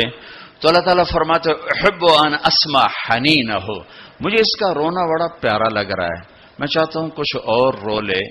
دے دیا تو پھر کہیں رونا، لہذا میں چاہتا ہوں تھوڑا یہ رو لے. اس لیے لیٹ ہو رہا ہے، اس لیے لیٹ نہیں ہو رہا کہ میں ناراض ہوں. تو اللہ تعالیٰ کے مختلف اپنے بندوں کے ساتھ معاملات ہیں. تو حج میرے بھائیو بہن وَلِلَّهِ عَلَى النَّاسِ حِجُّ الْبَيْتِ مَنِ اسْتَطَاعَ إِلَيْهِ سَبِيلًا. آؤ بھائی آؤ، اپنے رب کی ملاقات کے لیے آؤ، سارے آؤ، ایمان لے کر آؤ. کافر کلمہ پڑھ لو اور کلمے والے تیاری کر لو. پھر آگے نرمی کر دی. اچھا بھائی جو آ سکتا ہے وہ تو ضرور آئے. اس پیشکش میں اتنی محبت تھی کہ سننے والے کو یہ شک پڑ سکتا تھا کہ لگتا ہے اللہ کو ہمارے حج کی ضرورت پڑ گئی ہے. تو پھر ومن کفرا نہیں آؤ گے نا، یہاں کفر سے مراد کافر ہونا نہیں، ومن کفرا جو حج پہ نہیں آتا فإن اللہ لغنی عن العالمین. تو مجھے صرف تمہاری نہیں، مجھے تو کل کائنات کی پرواہ کوئی نہیں، تم نہیں آؤ گے تو کیا ہو جائے گا. تو آخر میں اپنی ذات کو صاف کیا ہے اور شروع میں اپنی محبت کا اظہار کیا ہے. تو بھائی بہنوں یہ نیت کر کے جاؤ کہ واپس والی زندگی وہ نہیں ہوگی جو پہلے تھی، وہ نہیں ہوگی جو پہلے تھی. تو اللہ کی ملاقات اس طرح ہو کہ ماضی اور حال اور ہو جائیں اور مستقبل اور ہو جائے تو گویا ہم اللہ کی بارگاہ میں اپنی مہر لگوا کے آ گئے۔ یہ اسلام کا عبادت کا پہلو ہے۔ یہ عبادت کا پہلو اس وقت مکمل ہوگا جب اس کے ساتھ اخلاق کا پہلو جڑے گا، وہ ہے لوگوں کے حقوق ادا کرنا۔ سب سے انشاءاللہ میں اللہ کے نبی کا خطبہ پڑھ کے سناؤں گا عرفات میں۔ 3 دن آپ نے تقریر فرمائی، تینوں دن ایک ہی جگہ سے بیان شروع کیا، لوگوں تمہاری عزتیں، تمہارے جان، تمہارے مال ایک دوسرے کے لیے حرام ہو گئے، کسی کی عزت پہ، کسی کے مال پہ، کسی کی جان پہ ہاتھ نہ ڈالنا۔ اور آخری جملہ ہے لا ترجعوا بعدی کفارا یضرب بعضکم رقاب بعض، دیکھو میرے بعد کافر نہ ہو جانا کہ ایک دوسرے کے گلے کاٹتے پھر رہے ہو، ایک دوسرے کے گلے کاٹتے پھرنا گویا میرے نبی کی نظر میں کافر ہو جانا ہے۔ یہ آخری جملہ تھا۔ اور پھر ایک اور آخر لا تسودوا وجہی یوم القیامہ، دیکھو مجھے قیامت کا دن تمہاری وجہ سے شرمندہ نہ ہونا پڑے، مجھے شرمندہ ہونے سے بچانا۔ یہ آپ کے خطبات کے آخری الفاظ ہیں۔ تو ایک تو اس کی تفصیل حج کیسے کرنا، وہ کتابیں موجود ہیں، سارے کچھ چھوٹے چھوٹے پمفلٹ موجود ہیں، آپ آسانی سے اس کو فالو کر سکتے ہیں۔ اور اگر اس میں کوئی اونچ نیچ ہو جاتی ہے تو مینا بکروں سے بھرا پڑا، 1 بکرا دے دو، 2 دے دو، 4 دے دو، 5 دے دو، جتنے مرضی دے دو وہ ہو جائے گا۔ تو جب تم اتنے پیسے خرچ کر کے جا رہے ہو تو میرے نبی سے پوچھا گیا یا رسول اللہ سب سے بہترین حج کیا ہے؟ الحج والثج، سب سے بہترین حج ہے لبیک کہنا زور زور سے اور قربانی کرنا اپنی وسعت کے حساب سے، خون بہانا، قربانی کرنا۔ ہمارے نبی اگر اپنی طرف سے قربانی کرتے تو 1 بکرا ذبح کر دیتے، 1 دمبا ذبح کر دیتے، 1 مینڈا چھترا۔ ساری زندگی ہمارے نبی عید قربان پر 2 قربانیاں کرتے تھے، 2 چھترے، 1 اپنی طرف سے کرتے تھے اور 1 امت کی طرف سے کرتے تھے، ساری زندگی 2۔ لیکن جب آپ نے حج کیا تو آپ نے کتنی قربانیاں فرمائیں؟ آپ کی عمر مبارک 63 سال تھی، تو آپ اور حضرت علی کے اونٹ مشترکہ مل کر 100 تھے، 100۔ تو وہ 100 اونٹ میں سے آپ نے 63 اونٹ الگ کروا لیا، ہر سال کا 1 اونٹ، اور 1 اونٹ میں 7 قربانیاں ہوتی ہیں، 1 میں 7 ہوتی ہیں۔ پھر ان میں سے 5 کو الگ کیا، 5 میں سے 1 کو سامنے لایا گیا اور اس کو کھڑا کر کے آپ نے ذبح کیا، کھڑا کر اس کے یہاں یوں برچھا مارا یوں۔ تو یہاں تو جانور ہو، بکرا ہو، اونٹ ہو، جب اس کو برچھا لگتا ہے تو وہ شور میں جاتا ہے، آ کرتا ہے۔ لیکن جب وہ اس اونٹ کو لگا نبی کے ہاتھ سے برچھا تو اس کی خوشی سے ہائے نکلی، اور پیچھے جو اونٹ کھڑے تھے ان میں جنگ شروع ہو گئی۔ ہر اونٹ رسی توڑ کے آگے بڑھ کے ذبح ہونے کی کوشش کر رہا تھا کہ کہیں میں پیچھے نہ رہ جاؤں، میں پہلے ذبح ہو جاؤں، میں پہلے ذبح نہ شود نصیب دشمن کہ شود ہلا کے تیغت سر دوستاں سلامت کے تو خنجر آزمائی ہم آہوان سہرا سر خود نہاد برکف با امید آن کے روزے با شکار خواہی آمد، کہ آج سارے جنگل کے ہرنوں کو انتظار ہے کہ آج ہمارا محبوب شکار کرنے آ رہا ہے۔ تو ہر ہرن گردن جھکا کے کھڑا ہے کہ میں ذبح ہو جاؤں، میں ذبح ہو جاؤں، میں ذبح ہو جاؤں۔ تو یہ شعر میرے نبی پہ فٹ آتا ہے کہ سارے اونٹوں میں جنگ شروع ہو گئی اور ہر ایک کا زور تھا میں ذبح ہو جاؤں، میں ذبح ہو جاؤں۔ آپ نے 63 اونٹ ذبح فرمائے اور برشا پھینک دیا، اور اپنی بیویوں کا حصہ اس میں نہیں رکھا، بیویوں کے لیے الگ قربانی کی، بیویوں بیگمات کے لیے الگ قربانی کی، اور اپنے 63 اور 7 ہر اونٹ میں، اور پھر یہاں تک فرمایا کہ علی جو گوشت بنائے اس کو مزدوری گوشت میں سے نہیں دینی، میں الگ سے دوں گا، اس کا ہر ٹکڑا اللہ کے نام پہ جانا چاہیے۔ گوشت میں سے مزدوری بھی نہیں دی، الگ سے مزدوری دی، اور پھر فرمایا کہ آؤ بھائی جو لے جانا چاہتا ہے لے جائے۔ پھر فرمایا حضرت علی سے کہا ایک ایک بوٹی سارے اونٹوں سے لے لو اور ایک دیگ چڑھا دو۔ تو وہ ایک ایک بوٹی سارے اونٹوں سے لے کر دیگ چڑھائی، پھر آپ نے اس کے پکنے کا انتظار کیا. جب وہ تیار ہو گئی تو پھر آپ نے حضرت علی نے چند اور صحابہ نے مل کر اس کا گوشت کھایا, شوربہ پیا, اور پھر اس کے بعد آپ طواف زیارت کے لیے تشریف لے گئے. تو اب مالدار لوگوں قربانی کرنا دل کھول کے, ماڑے ماڑے جانور نہ تلاش کرنا, بھائی سستا کڑا لبدا ہے, اللہ کے نام پہ لگانا. جھگی پھوک تماشا ویک ہماری پنجابی کی مثال ہے, لگا تو صحیح پھر دیکھ آتا کیسے ہے واپس. ایک صحابی ہیں ابو الدحداح, ایک آیت اتری من ذا الذی یقرض اللہ قرضا حسنا یضاعف له اضعافا کثیرا. تو وہ ایک انصاری صحابی نے آیت سنی, وہ بھاگے ابو الدحداح, ارے آج عجب آیت آئی ہے. کیا؟ کہ اللہ کہہ رہا کوئی ہے مجھے قرضہ دے میں واپس کروں کئی گنا کر کے. تو ابو الدحداح آئے دوڑے دوڑے, یا رسول اللہ کیا اللہ نے یہ کہا ہے کہ مجھے قرضہ دو میں واپس کروں؟ کہاں؟ کہا یا رسول اللہ اللہ کو کیا ضرورت قرضہ مانگنے کی, کہ اللہ چاہتا ہے کہ اس کے بدلے اللہ تمہیں جنت دے. کہا اچھا اگر میں اللہ کے نام پہ دوں تو آپ وعدہ کرتے ہیں میری جنت کا؟ کہا ہاں وعدہ. کہ میری بیوی کی جنت کا؟ کہا ہاں وعدہ. کہ میرے بچوں کی جنت کا؟ کہا ابو الدحداح تو زیادہ ہی مانگتا جا رہا ہے, پر تیرے بچوں کا بھی. کہا یا رسول اللہ ہاتھ بڑھائیں, میرے 2 باغ ہیں دونوں اللہ کے نام پہ صدقہ. ہم کہا نہیں ایک دے دو, ایک رکھ لو, ایک بچوں کے لیے رکھو, ایک اللہ کے نام پہ دو. کہا اچھا پھر میرا وہ باغ جس میں 600 کھجوریں ہیں وہ میں نے اللہ کو دے دیا. ہمیں کہا ٹھیک ہے جا تو تیرے بچے تیری بیوی جاؤ جنت. انہوں نے وہاں سے دوڑ لگائی اور باغ میں نہیں گئے, باہر کھڑے ہو گئے کہ کہیں اندر جا کے نیت نہ بدل جائے. جیسے یعنی لوگ سودے سے پھرتے ہیں, دوڑم سارے لٹو بنے ہوئے, 4 پیسے اوپر گیا سودے سے پھر گئے, 4 پیسے نیچے گیا سودے سے پھر گئے, جیسے ایمان اور زبان کا بول کوئی چیز ہی نہیں. پیسہ ہی خدا بناؤں بھائی, پیسے کے پیچھے ہی ایمان بھی بک رہا ہے, عزت بھی بک رہی ہے, غیرت بھی بک رہی ہے. میرے نبی نے فرمایا میرا امتی ہر گناہ کر سکتا ہے, ایک جھوٹ نہیں بول سکتا, ایک دھوکہ نہیں دے سکتا. سارا کراچی جھوٹ اور دھوکے کا.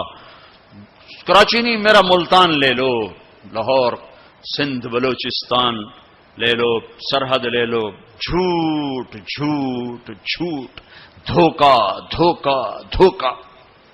میرا امتی ہر گناہ کر سکتا ہے, جھوٹ نہیں بول سکتا, دھوکہ نہیں دے سکتا. ساری تجارت سارا سب کچھ اس پہ آ چکا. تو آپ باہر کھڑے ہو گئے, کہنے گئے ام الدحداح بیوی کو بلایا. کہا کیا ہوا؟ کہ باہر آؤ باہر آؤ باہر آؤ. کیوں؟ کہ باغ اللہ کو دے دیا. اچھا اس کے بدلے میں تیری میری بچوں کی جنت پکی ہو گئی. ان کا ربح البیع, مبارک ہو مبارک ہو, بڑا اچھا سودا کیا, بڑا اچھا سودا کیا, بڑا اچھا سودا کیا. تو بھائیو گن گن کے رکھنے کے شوق نہ کرو, لگانے کا شوق رکھو. اپنے اوپر بھی لگاؤ, اللہ روکتا نہیں. کماؤ حلال, حرام نہ ہو, جھوٹ نہ ہو, سود نہ ہو, خیانت نہ ہو, جوا نہ ہو, سٹا نہ ہو, ذخیرہ اندوزی نہ ہو. تم سارے تاجر, کراچی کے نہیں پورے پاکستان کے تاجر عبد الرحمن بن عوف کی جیب میں آ جاؤ گے. جیب میں عبد الرحمن بن عوف رضی اللہ عنہ جو 10 بڑے صحابہ میں ایک, آپ نے کہا ابو بکر جنتی, عمر جنتی, عثمان جنتی, علی جنتی, زبیر جنتی, طلحہ جنتی, سعد بن ابی وقاص جنتی, عبد الرحمن بن عوف جنتی, عبد الرحمن بن عوف, ابو عبیدہ بن جراح جنتی, سعید بن زید جنتی. یہ 10 ٹاپ 10 صحابہ ہیں, ان میں ایک عبد الرحمن ہے. جب ان کا انتقال ہوا تو 3 ارب 10 کروڑ 20 لاکھ دینار, کاغذ دے نوٹ نہیں تو کیویں بے وقوف بنا چھڈا سارے نے. کاغذ چاہ کر ٹورے ودن, کوئی سیٹ صاحب, کوئی میاں صاحب, کوئی شیخ صاحب, وہ نیرا کاغذ ہی کاغذ. ہوں کاغذ بھی واپس لے کے پلاسٹک دے چھڑیا ہے. کارڈ ہے جی کارڈ. مطلب ہم کیسے بدھو بنے, کیسے بدھو بنے. ارے دولت سونے اور چاندی کا نام ہے. یہ کاغذ پہ ڈالر باڑے چلے جاؤ, ڈالر بھی لے لو, پاؤنڈ بھی لے لو, جو جتنے مرضی باڑے چلے لو. تمہیں بے وقوف بنایا ہے دنیا کے بنیوں نے. تمہیں کاغذ پکڑا دیے, تم سے جائیدادیں لے لی, اور پھر کاغذ بھی واپس لے کر تمہیں کارڈ پکڑا دیے. وہ فن لینڈ سے واپسی ہو رہی تھی تو وہ ہمیں بڑا کمرہ چاہیے تھا. وہ کمرہ چھوٹا تھا, وہ کروز تھا, یہ جو بڑے بڑے بحری جہاز چلتے, تو ہمیں کمرہ چھوٹا ملا. تو میں نے کہا یار کوئی بڑا کمرہ, تو ہماری جماعت بڑی ہے, تو کوئی بیٹھنے کی ہو, کوئی سونے کی ہو. تو ہم وہاں گئے کاؤنٹر پر, تو اس نے کہا جی آپ 2500 کراؤن دے دیں تو ہم آپ کو کمرہ دے دیتے. ہم نے کہا لے لو. کہا نہیں ہم پیسے نہیں لیتے. کیا لیتے ہیں؟ کارڈ. وہ کہا بھائی پیسے تو زیادہ, نہیں کارڈ لیں گے. اب ہمارے تو پاس کارڈ نہیں تھے, تو سویڈن کا ایک ساتھی ہمارے ساتھ تھا, تو اس نے اپنا کارڈ دیا, تو انہوں نے وہ اس کو کراس کیا, تو اس میں انہوں نے ہمیں بڑا کمرہ دے دیا. تو تمہیں تو پاگل بنا گیا بنیا, دنیا کا سب سے بڑا بنیا, تمہیں کاغذ دے کے تمہیں سیٹ صاحب بنا دیا, شیخ صاحب بنا دیا, پتہ نہیں کیا کچھ بنا دی. اور عبد الرحمان جو چھوڑ کے مر رہے ہیں وہ کاغذ نہیں 3 ارب 10 کروڑ 20 لاکھ دینار. ایک دینار 4.5 ماشے کا ہوتا تھا, اور ایک ماشا میں نے سنار سے پوچھا کتنے کا ہوتا ہے, انہوں نے کہا 5000 روپے کا ماشا چل رہا ہے. اب اس کو تم ضرب تقسیم کر کے دیکھ لو کہ عبد الرحمان کتنا چھوڑ کے دنیا سے تشریف لے گئے تھے. ہم نے کہا عبد الرحمان تاجر الرحمان, عبد الرحمان یہ رحمان کا تاجر ہے, رحمان کا تاجر ہے. اتنی بڑی تجارت کی کا میری تجارت کے 4 اصول تھے.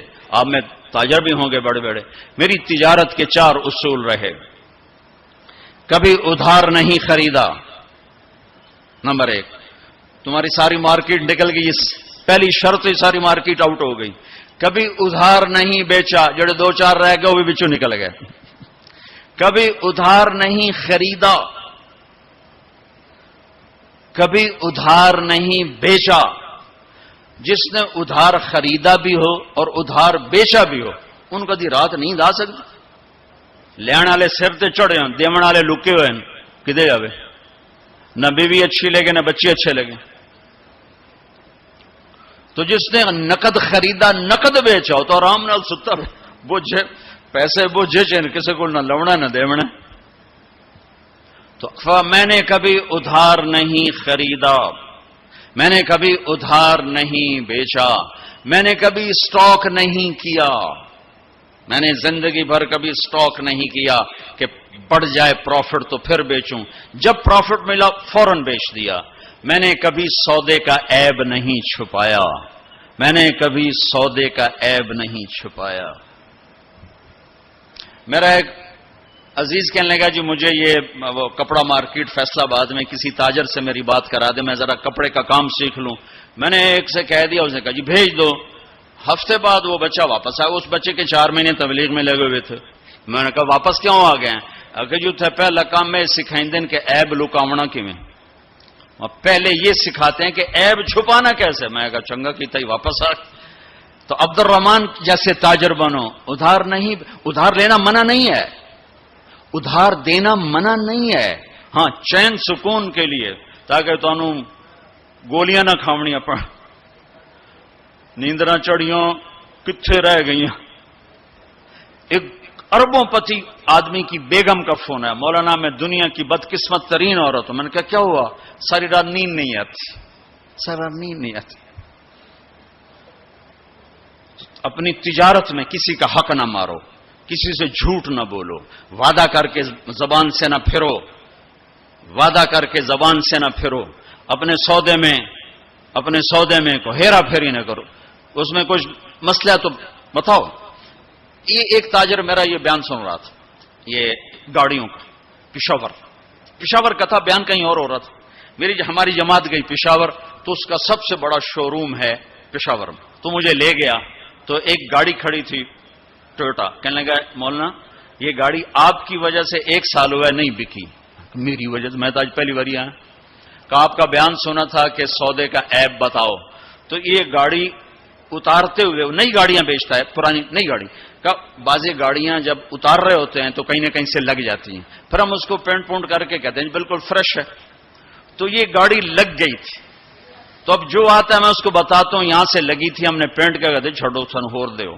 کہ 1 سال ہو گیا. میں کہا چل میں خریدار ہوں, مجھے دے. کہ نہیں تیرے سے میں نہیں ڈالتا. تو ہماری جماعت وہیں تھی. 1 ہفتہ نہیں گزرا تھا کہ اس کا فون آیا کہ وہ میری گاڑی بک گئی. اتنا ہی اللہ دیکھتا ہے، تھوڑا سا دیکھتا ہے بھائی کچا ہے کہ پکا ہے.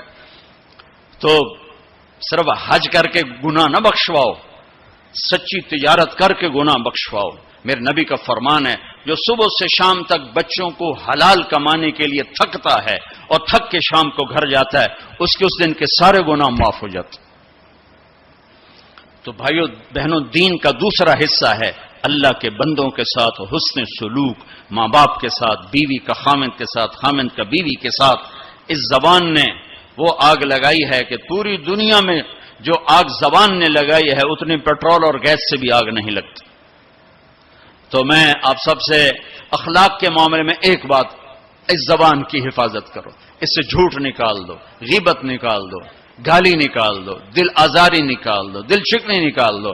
جو کر جائیں سہ جاؤ، چپ کر جاؤ، پی جاؤ. میرے رب کی قسم، بڑے بڑے ولی ابدال تمہاری گرد کو نہیں پکڑ سکے گی. جس نے زبان کی حفاظت کی اسے کوئی پکڑ نہیں سکتا، وہ اتنی تیز رفتاری سے نکلے گا. تو یہ پوری زندگی میں نے بیان کی ہے مختصر وقت میں. صرف حج نہیں میرے سامنے موضوع، یہ ساری چیزیں ہماری زندگی کے ضروری فیکٹر ہیں. اور آخری جو میں اخلاق بتا رہا ہوں، حقوق العباد بتا رہا ہوں، یہ بڑا خوفناک چیپٹر ہے.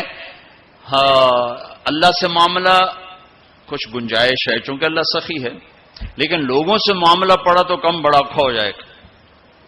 اس لیے اللہ تعالیٰ فرمائے گا یہ معاف کرے تو میں کر دیتا ہوں، یہ نہ کرے تو میں نہیں کرتا.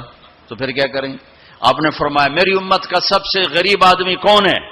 کہا جی جس کے پاس پیسے نہ ہو. کا نہیں، میری امت کا غریب وہ ہے جو قیامت کے دن بڑے بڑے عمل لے کر آئے گا، حج، نماز، روزہ، زکوٰۃ، جہاد، تبلیغ، ذکر، تلاوت، پتہ نہیں کیا کچھ، لیکن حقوق العباد برباد کیے ہوں گے. کسی کو گالی دی، کسی کو تھپڑ مارا، کسی کی زمین دبائی، کسی کا گھر دبایا، کسی کے خلاف جھوٹا کیس کیا، جھوٹی گواہی دی، نوکر کو مارا، نوکرانی کو مارا. وہ سارے آ جائیں گے یا اللہ ہمارا حق، کہہ گے اتنی نمازیں دے دو، اتنے روزے دے دو، اتنے عمرے دے دو، اتنے حج دے دو، اتنا ذکر دے دو، اتنی تلاوت دے دو. وہ مائنس ہوتے ہوتے ہوتے ہوتے ہوتے وہ زیرو ہو جائے گا. ابھی حقدار باقی ہوں گے. تو پھر اللہ تعالیٰ فرمائے گا ان کے گناہ اس کے سر پہ ڈالو. ساری زندگی زنا نہیں کیا اور لوگوں کے زنا سر پہ پڑ رہے. ساری زندگی شراب نہیں پی، لوگوں کی شراب سر پہ پڑ رہے. ساری زندگی جوا نہیں کھیلا، لوگوں کے جوئے سر پہ پڑ رہے. اور آپ نے فرمایا کہ ساری زندگی کی عبادتیں کھو کر اور لوگوں کے گناہ سر پہ لے کر یہ جہنم میں جا کے گرے گا. یہ میری امت کا غریب ہے. تو اپنے اخلاق بھی بھائیو بہنوں ٹھیک کرو، اور یہ ایک زبان ٹھیک کر لو تو سارے اخلاق ٹھیک ہو جائیں. میرے نبی نے فرمایا معاذ تمہیں سارے دین کا خلاصہ بتاؤں؟ کہا جی کیا؟ مجھے دیکھنا، پچھلے بھی ذرا نظر اٹھا کے مجھے دیکھنا. معاذ تمہیں سارے دین کا خلاصہ بتاؤں؟ انہوں نے کہا جی کیا تھا؟ آپ نے کہا یہ ہے. تم بھی دیکھ لو بھائی،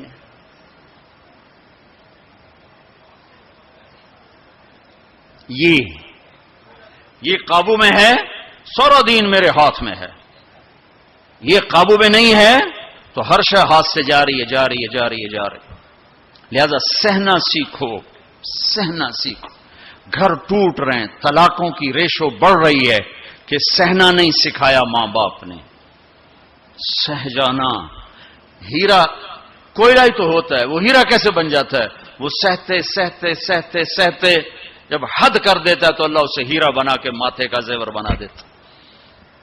تو سہنا سیکھو، برداشت کرنا سیکھو. اپنے بچوں کو سکھاؤ، خاص طور پر بیٹیوں کو سکھاؤ کہ ہمارا سسرال 100% ظالم معاشرہ ہے. میں بڑے درد سے بات کہہ رہا ہوں کہ چاہے وہ دیندار لوگ ہیں چاہے دنیا دار لوگ ہیں، سسرال کا ظلم ایک عجب داستان. لوگ بھتہ خوری کو، ہاں بھتہ خوری ظلم ہے اور ڈاکہ ظلم ہے، قتل ظلم ہے، یہ جو ظاہری ظلم نظر آتے ہیں. ایک ظلم وہ ہے جو میں سنتا ہوں جب کوئی آدمی دین میں شہرت کر لیتا تو پھر لوگوں اپنے مسائل، حضرت یہ ہو گیا کوئی بتا دیں، حضرت یہ ہو گیا کوئی بتا دیں.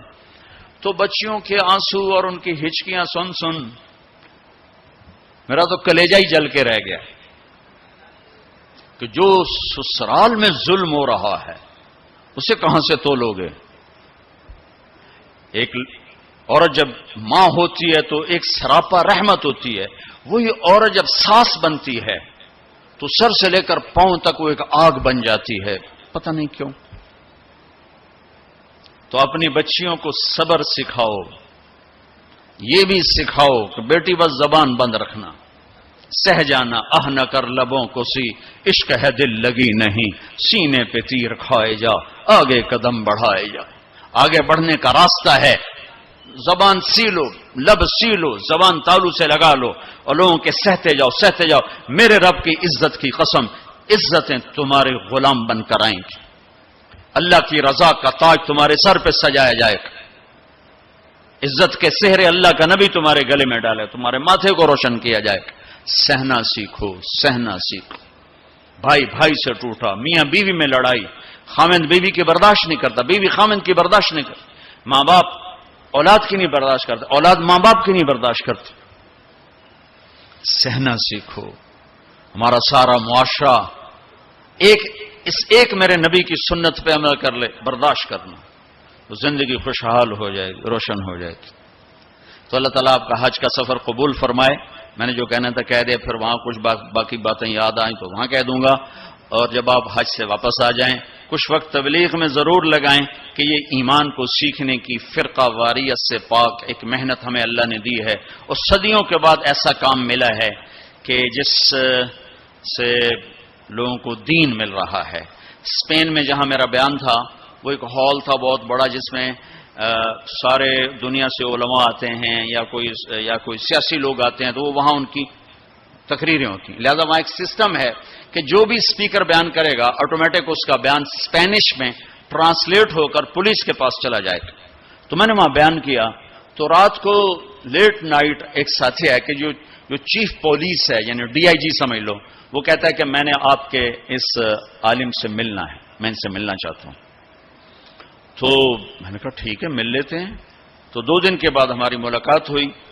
وہ کہنے لگا کہ جو باتیں آپ نے کی ہیں ہم نے کبھی زندگی میں سنی نہیں، ہمارے پاس تو ہر چیز آتی ہے، آپ نے اسلام پیش کیا ہے، آپ نے انسانیت کو پیش کیا ہے۔ یہ ایک غیر مسلم کہہ رہا ہے، غیر مسلم، کہ اگر ہر آنے والا اسکالر ایسے ہی بولے جیسے آپ بولے ہیں تو ساری دنیا میں امن قائم ہو جائے گا۔ میں آپ سے درخواست کرتا ہوں آپ سال میں 2 دفعہ اسپین آیا کریں، 2 دفعہ۔ میں کہا بھائی ذمہ داراں دا بوجھ جاوے لوندا ہے، ایڈے میرے کو ٹکٹ فالتو کوئی نہیں، کیوں یہ تو تمہیں سنا رہا ہوں۔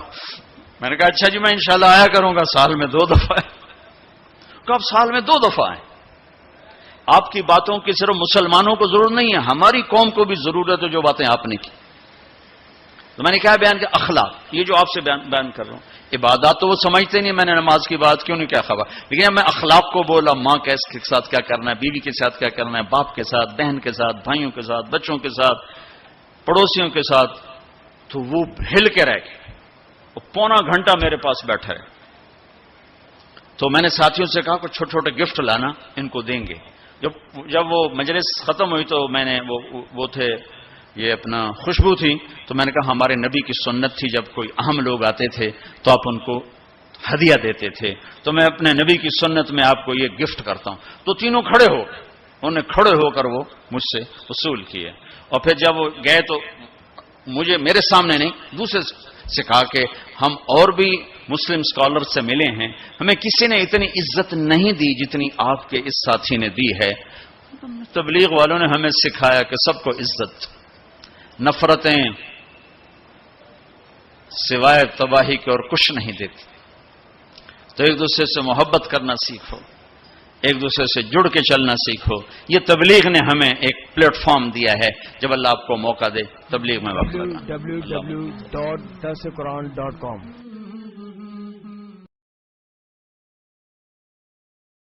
مولاي صل وسلم دائما ابدا على حبيبك خير خلق كلهم